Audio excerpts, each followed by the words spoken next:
जैसे जेल चलाने के नियम, एक बार मुझे पता चला कि क्या है, मैं एक बार गिरफ्तार हुआ, ऐसा तो होता रहता हम लोगों के साथ। जब ये गेट करार सही हुआ था तो एक अंग्रेज अधिकारी, एक यूरोपियन अधिकारी जिसका नाम था आर्थर डंकल, जिसने डंकल ड्राफ्ट बनाया था, वो भारत की यात्रा पे आया। हम लोग बहुत गुस्से में थे कि इसी आदमी ने देश का बंटाधार किया, सत्यानाश किया, गेट करार इसने सही करवाया, डंकल प्रस्ताव बनाया, इसको हम भारत में नहीं घुसने देंगे। तो हमने दिल्ली एयरपोर्ट पे उसकी पिटाई की थी। मैं थोड़ा अहिंसावादी हूं, लेकिन उस दिन मैंने अहिंसा छोड़ दी थी। आर्थर डंकल को हमने जूतों से पीटा था और एयरपोर्ट के लाउंज में पीटा था, पुलिस के सामने पीटा था, और उसको हमने भागने के लिए मजबूर कर दिया था। वो भागा था लाउंज से और रनवे पे दौड़ गया था। मैंने कहा था कि दूसरी फ्लाइट लेके फिर वापस स्विट्जरलैंड चले जाओ, यहां घुसने का नहीं दिल्ली में। तो पुलिस ने गिरफ्तार किया क्योंकि वो भारत सरकार का मेहमान था। हमने कानून का उल्लंघन किया कि भारत सरकार के मेहमान की पिटाई कर दी, तो जेल तो होनी थी, तो हम जेल गए। जब मैं जेल में पहुंचा तो उस समय सौभाग्य या दुर्भाग्य जो भी कहो, किरण बेदी तिहाड़ जेल में थी। वो सुपरिंटेंडेंट थी वहां की, किरण बेदी। तो जब हम गए तो वो सब नाम नोट शुरू हुआ, जैसे मैनुअल्स में लिखा हुआ ना कि नाम कैदी का, बाप का, उम्र वगैरह सब। फिर ये कहा उन्होंने कि आप अपने कपड़े उतारो। एक पुलिस ऑफिसर आया, उसने कहा कपड़े उतारो। मैंने कहा क्यों भाई? उसने कहा आपका बॉडी मार्क चेक करना। तो मैंने कहा बॉडी मार्क आप चेक करोगे, मैं बता देता हूं, कपड़े क्यों उतरवाते हो मेरे? तो उसने कहा रूल है ये यहां का। मैंने कहा भाई बड़ा विचित्र है, तुम पूछ रहे हो, मैं बताता हूं मेरे बॉडी मार्क क्या है। मैं बताता हूं कि मेरी दाहिनी टांग पर तिल है, कि मेरे पैर में तिल है, कि मेरे कान के पीछे है या मेरी आंख के पीछे, मैं बताता हूं, तुम लिखो इसमें। उसने कहा नहीं साहब, आप बताओ जरूर, लेकिन मैं आपके कपड़े उतरवाऊंगा और इसमें लिखा जाएगा कि मैंने कपड़े उतारे, चेक किया, तब वहां मुझे उनका बॉडी मार्क मिला। तो मैंने कहा मैं नहीं उतारूं तो उसने कहा कि मुश्किल हो जाएगी आपको भी मुझे भी। तो मैंने कहा मैं यहां आमरण अनशन पे बैठ जाऊं तो उसने कहा मेरी नौकरी चली जाएगी।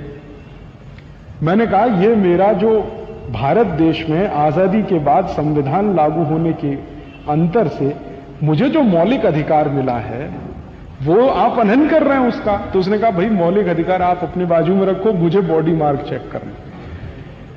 तो फिर मेरी जब मुलाकात हुई किरण बेदी से, तो मैंने उनको पूछा ये बॉडी मार्क क्यों चेक करते हैं? तो उन्होंने कहा वो 1860 में कानून बना था, अंग्रेजों ने तय किया था, तो तब से चला आ रहा बॉडी मार्क चेक। तो मैंने कहा मुझे वो मैनुअल पढ़ना है। तो उन्होंने कहा और क्या करोगे आप यहां आके, यही तो खुरापात करोगे, शांति से तो रहने नहीं दोगे। मैंने कहा आपने गलत आदमी को गिरफ्तार किया, अब आप मेरे जैसे आदमी को यहां रखेंगे तो कुछ तो सहन करना ही पड़ेगा आपको, नहीं तो मुझे रिहा कर दो आप। तो उन्होंने कहा वो तो जल्दी हो नहीं पाएगा। तो मैंने कहा मैनुअल्स मुझे देखने हैं कि ये 1860 में अंग्रेजों ने तय किया, तो क्यों तय किया? तो उसने बड़ी मेहनत की बेचारी ने, फिर वो लेके आई मैनुअल्स अगले दिन सवेरे। वो मैंने पढ़ा तो उसमें लिखा हुआ था कि भारत का कोई भी कैदी अंग्रेजी अधिकारी के लिए कैदी से ज्यादा गुलाम है और उसका अपमान होना ही चाहिए, इसलिए आपको कपड़े उतरवाने पड़ेंगे। बॉडी मार्क चेक करना कम महत्व की बात थी, आपका अपमान करना है वो महत्व की बात है। तो अंग्रेज अपमान करते थे हमारा क्योंकि हम उनके गुलाम हैं, तो गुलामों का अपमान कदम कदम होना ही चाहिए, ये अंग्रेज मानते थे, नहीं तो गुलाम भड़क जाएगा।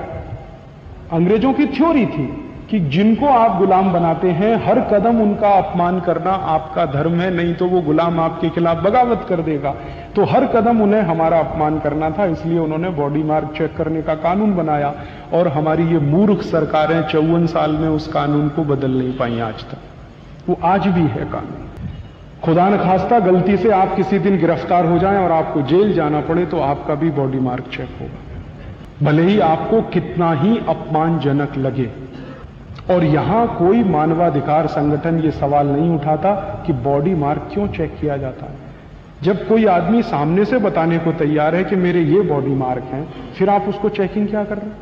तो वो चेकिंग से ज्यादा आपके कपड़े उतरवा कर आपको नंगा करना, ये आपके लिए अपमान है और उनके लिए स्वाभिमान है। वो सिस्टम उन्होंने चलाया, वही हम चला रहे हैं पूरे देश में। नहीं बदला कुछ भी, जेल मैनुअल्स के एक भी कानून नहीं बदले गए इस देश में।